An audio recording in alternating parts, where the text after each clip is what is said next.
السلام عليكم ورحمة الله وبركاته. الشما هركبوني أكم جرتن كبجات توتا جالتم توتا نجاك Namoonni normaal no waan wajjiru xiqqoo akka taphaatti akka biyyaatti gaafa laallu namni 10,000 15,000 namni 20,000 nama 111 gara namoonni sun sammaa dhanii indaadi doktor addunyaa garuu moral kaasaa ina giifti naa kennamaa bule moral kaasaa deebi'eera fi jedhe addunyaa yaasa addunyaa ta'uun qabu ture erga ta'e immoo wanta ta'e kana keessatti Anguyyaa dubbatan waan ta'e kana keessatti bakka dhaytu nama bira dhaabbattu nama dhiiftu habibi beeku malee ammana kana keerimaa fi wanni hudduu keerimaa fi taphatteerta mo'atamteerta yoo mootellee ati mubaarakima mo'atamtulle yoo mubaarakima eddaa isamma moraliititti dhagame. akkaaga amaartitti interteritti negaa ageessanii jirtu xabayeen gaddaarratti nama ammoona kana muudii mubaarakitti qabatanii kan xabate garuu mubaarakii isaan immoo muluu oromoo jechuudha warra xalaata keenya egaa warra ollaa waliin nyaannu isaa waliin ta'aniiti cicbootanii ukkaamsitanii eertiraan qaybaarii fudhadha amma fudhadheeti jedhee Hindiris Jabanaa jechuudha. Yoo ati moote amma qaybaarii ani fudhadheeti jedhe sana kaawoo isaanii galmaan gaatanii garuu immoo xaba achirratti taphatame sana xaba dhugaa miti feekii xabaatii hani qeerransi sunis jechaa jiru. Mudiitti qabanii nammeeqa ishee jala jira nammeeqa isa jala jira kabizaatu kaxiraatu jechaanii mudii qabataa jiru jechuudha. Baay'ee tokko gadde wallahi baay'ee tokko gadde lapheen kun akkuma maatiin gadde beektanii haadhoon waliin alate haadhoon isaa jechuudha. Kun haadhoodha ofii gara haadha tokko keessaa baanii na shakkisiise wallahi na shakkisiise dhugaa rabbi haadho akkasii rabbi namaa siin kenni haadhoo miti ollaa akkasiyyuu rabbi isinii hin kaayi wallahi laazim wallahi haadhoo akka kanaa miti ollaa akka kanaa rabbi isinii hin kaayi nama diinaaf si dabarsee si laatu yeroo hunda nama xiqqeessa sina keessan yeroo hunda akkasin namaa gadi taatan hansinii hawwu rabbiin isa akkasii ollaa isinii kaayanii maalumaafuu Hindiris Jabanaa wajjiniin mo'atee jira ammallee dirra deebii jechuudha. Samira si dhufte yaaqi.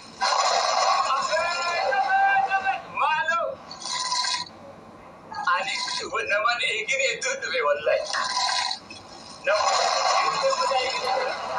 Kuwillaa billee dhufte waaw. Geemii lammataa eegalee jira guys. Dirree fuudhumuuti. Geemii lammataa ogogoodha. Afura bakka. First warra fayyadaman geema duraa kan jiran. Anyway, ni jirtan kanallee waaw. Egaa lammaffaan moodha jedhee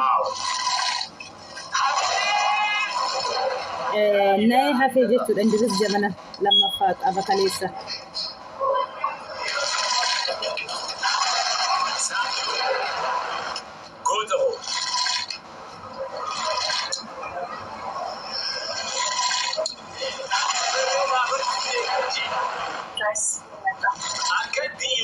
Firrillee nubaranitti taphachaa jirtan wallahi.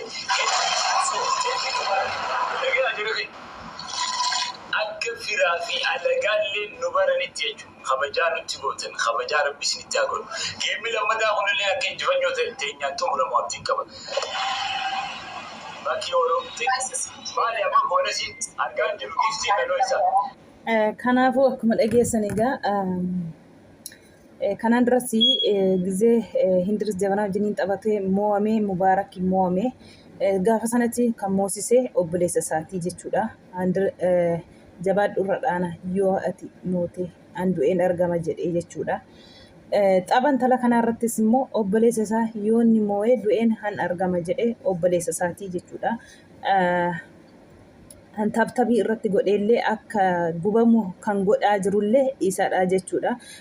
Duraarratti taphaa duraarratti tokkoffaa niitoorkii isaa sadii jechuudha. Lammaffaarratti immoo hirboortii irratti gurubbii ijaaranii hirboortii irratti gochaa jiru jechuudha. Isaan jala deemeera'anii wallaahi. Gizee achirraatti darbamee diimaa tokko agarsiisu sanatti akkas ishee goona irraa isa buusne isa darbannee jira amma darbamee bayeera jechaa turanii jechuudha. Wal ijaaranii jechuudha. Wallaahi ay Oromoo jedhee abiin gizee tokko wallaahi laazim nama dinqas nama gubas. Wallaahi jechi mubaarak bichaa waamama miti amma yoo injifateera ta'ellee Oromoo hundaa ammas immoo mo'amuusaa Oromoo hundaatiin waqqasaa jiru malee mubaarak bichaa miti jechuudha. Cijji gootanii takkumattuu ammas immoo qaybaarii akkasuma cijji gootanii akka fudhattan abdiin qabna jedhanii warri soddaa akkasanii aadatu jechuudha. Qaybaariin an Oromoo bichaaf fayyada isaan argitanii nama biyya isaallee hin jaallanne nama saba isaallee hin jaallanne nama ofillee hin jaallanne jechuudha. Biyya isaanii dabarsanii diinaaf kennu jechuudha. Oromoo jibba guddina si wajjiniin dhaabanne qaybaarii akkasiin fudhattan goonaa jedhanii warra aadatu keessaa tokko jarri jechuudha. Kanaafuu riippoortii sanallee uwwa sana deebanii ijoolleen akka deetti duraatti deebi'u gochisiisaa turanii reediin faa maakiin faa haadha faa ta'ee faa ijoollee baay'eedha jechuudha achirratti hirmaatanii akkuma argitan ammoo biratti argamu immoo Naasir Alonee faati ijoollee baay'eetu jajjabootu iyyuu bira jira garuu immoo feekiitiin mo'atte ishee mo'achaa jechuudha. Deebanii immoo tireetii nuti taanii ka bizaatu ka xiraatu nuun jechaa jiru. Bizaatiin maal godhaa xiraatii malee jechaa jiru. Baay'ee tokko nama gubaa ammas immoo inni darbeera homaa miti gizee lammaffaa diina itti ta'ee diina guddicha tokkoffaa obboleessa isaatii hanxammadee isa qabee kufaatiisaa gaddasaa hayyaadu rabbiin obboleessa akkasii miti ollaa akkasiyyuu siniin kennu wallaahi ela du'aayi godhadha yoo ollaa keerii qabaattan bakka barbaadan ooltanii bakka barbaadan mana keessan itti amanattanii deemtu yoo ollaa keelliin hin jiraanne immoo siqiqiidha obboleessa mitiiti ollaa keeriinuu jechuudha. Han akkasii rabbii gurraanuu siniin dhageessisiini kun obboleessa maaliiti diina isaati malee baay'ee tokko nama gaddisiisa. Ammallee hindirrisa wajjiniin akka tapha galanitti kaleessa Mubaarak mo'atee jira. Hindiris jabanaa ta'u aadatee walii gadi akka quruphee utaalu irra aanee akka kanatti naasisee harka ol qabachiisee jechuudha. Baga injifattee homaa miti. Wallaahi namni xalaata hin qabne guddina iyyuu hin qabu. Xalaata godhachuun baay'eedha. Jabaadhu ati. Fayyaa kee rabbi si haa kennu. Aafiyyaa kee rabbi si haa kennu Mubaarak. Hin darba guyyaan kun ilmi namaa homaa miti. Ati fayyaa kee aafiyyaa kee rabbi si haa kennu jabaadhu homaa miti. Geemiidha malee homaa miti. Inni asirraa leenca darbatanii fi asab tokko miti. Asabiin fudhanna jedhaniiti amma asabiin fudhanneeti jedhanii yaadatanii inni xiitiif inni qeerrasi asiiti ashaangullitii walitti darbatamu miti inni isa gaafa gadi buutan achi dhaqaatii isaan wajjiniin aadadha. Homaa miti akkasumallee obboleessi keenyallee baga gammaddee baga ra'aante atillee baga mirgaan rabbiin si gashee akka abaluu jechuun qooqa nama yakka jedhan mammaaska Oromoo immoo egaa kunillee yoon mo'ame du'een argama. Du'een argama jedhee aadatee tuulluu wayyaa meeqa ofitti tuulee harkatti tuulee uffannaan hin nafne homti hin nafne mormatti waa naqe yaa salaam mormatti waa naquun nama moosisa moo harkatti waa naquun nama moosisa gaa uffatan nama moosisa miti jettee aadachaa dhufte gaa qinqinaami hin mo'adha du'een argama yoonni namoo'ee jette achi feekiitiin isa engadda malamaltanii gootanii ra'aantanii akkasuma ra'aanna seetee atillee garaa kee akkasuma garuu immoo alhamdulillah injifatamtee galtee jechuudha akka aadatti hin taane akka badoo jechuun qooqa nama yakka Eertiritti yoo namootee an du'een argama jette mitiire Indiris faas yooti mootee jedhanii ijoollee baay'ee yooti mootee jedhaniiru Mubaarakiin akkasicha isheenillee obboleessa keenya kanaanii yoo ati na boote du'een argama jettee jechuudha. Alhamdulillah injifatee karaa ishee qabsiise baga gammaddellee hin jenne utaaltee wallaahi akka nama gaararraa dingata kufuuf tokko akkasuma kuftee jechuudha. baga gammaddellee hin jenne. Wulliqqattee baatee badde keessumaa jechuudha. Wanjifatamuu ishee bartuu jechuudha. Kutte diinni diinama miti egaa garaan egaa xiqqina keessan malee guddina keessan sinii yaaddu miti diinni diinadha. Wanta ta'eef baga gammaddellee hin jenne utaaltee keessa fiiddee baatee jechuudha. Innillee akkasiin hinjifatee karaarra ishee gashee Oromooni wallaahi laazim namni nuti otoo walii galtee saba biraayyuu geessi kan namaa maatti goonanutu wal geenya walimaa galtee dhibeeti malee Mubaarakiin akkatti moosisan obboleessuma isaa xalaatati ta'ee diina guddichi obboleessa isaatiitti mo'atte malee nama kana jala jiruuti qeerransa qeersa tokko darbachuu dadhabee miti isheen sheera xaxaa lafa jala turanidhayyuu ittiin milkooftee jechuudha. Ammas immoo mo'atte mubaarakumaadha akkuma asliin jedhe. Kanaafuu abshir guyyaan kun hin darbaa. Diina kee fi fira kee beekii siin jedhee jira asliini dhuguma diina ofii fira ofii baruudha malee zim jedhanii hedduma argetti hintinii jechuun miti. Diinicha kee guddicha baradhu beekati yoomuu of hin dagatiin mubaarak of hin dagatiin. Kanaafuu rabbiin fayyaa keessi haa kennu. Ati injifatteetta ammas injifatteetta abshiri. Kunillee qeqqabee akka kaleessa egaa akkuma hin gaddaa jechuudha. Dhufe gajabana yaa jabana naa'umsaan lafarraa kiiloo meeqa yoon sukkaarri kiiloo galuu nabu kiiloo meeqa qannase laata naasuutiin lafaa badee bara wallaahi hin na'e gisee Mubaarakii fi leenci tokko ol darbamtu kibu jechuun amma kaa'an kibuu jechuun amma gogee maafee harka akka kanatti afaan banee harka ol kaasee maafee jechuudha naasuu guddin waa harkatti akkasitti qabate. Kanaafuu